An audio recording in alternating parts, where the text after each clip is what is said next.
In a village lost to time, there lived a crimson Oni and a blue Oni. They were the best of friends. The crimson Oni looked fierce, but was gentle like the humans. The blue Oni looked human, but was reclusive, like an Oni.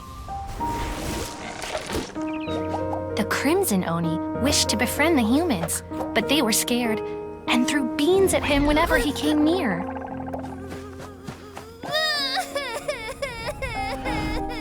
So the blue Oni said to the crimson Oni, Akka, I'll cause trouble in the village. You'll come and stop me. Then the humans will accept you. As planned, the crimson Oni chased the blue Oni away.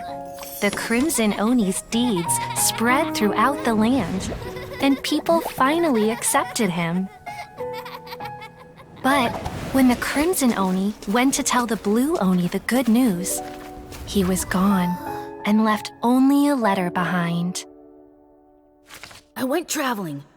Don't come find me or they'll treat you as a naughty little Oni. But don't worry about me. No matter where I go, we'll always be friends.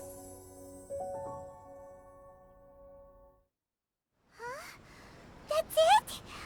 What about the little blue Oni? Whatever happened to him? I suppose the blue Oni simply disappeared, never to be seen again.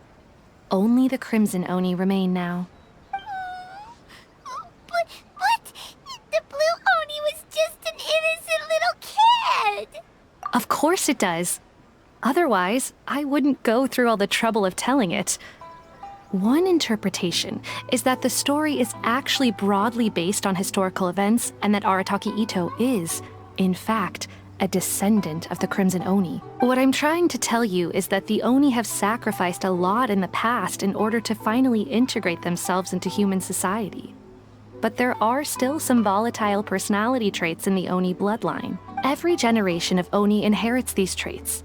So while Arataki Itto has never been known to commit a wrongful act in the past, can we ever completely rule out the possibility of him one day allowing this side of him to take over? But how could he do that? After the blue Oni's sacrifice? That would be such a betrayal. That's a very old story. Nobody knows how long it's been since the blue Oni disappeared. We can only assume that they have long since died out, in which case, it would be quite a stretch to say it still counts as a betrayal at this point. Besides, the suspect has already confessed. What is there left to discuss? According to my investigation, he was headed southwest. I would bet he's already made it to Yashiori Island by now. The Tenryou Commission is unable to enter territory controlled by Sangonomiya troops.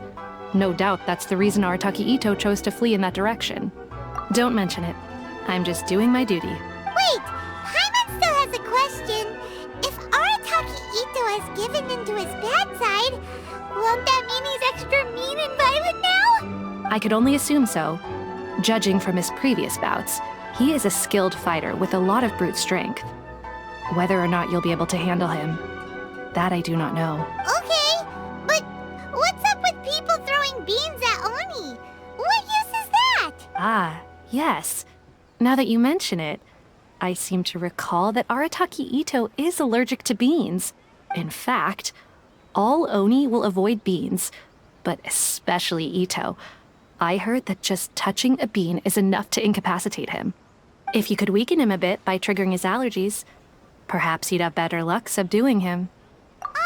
It's fine. He's the bad guy, remember? It just so happens that I have a bag of beans right here. I was planning to use them to make some porridge, but I think you will find a better use for them. Of course, I will charge the Adventurers Guild a fair and reasonable rate for the beans. Sneaky!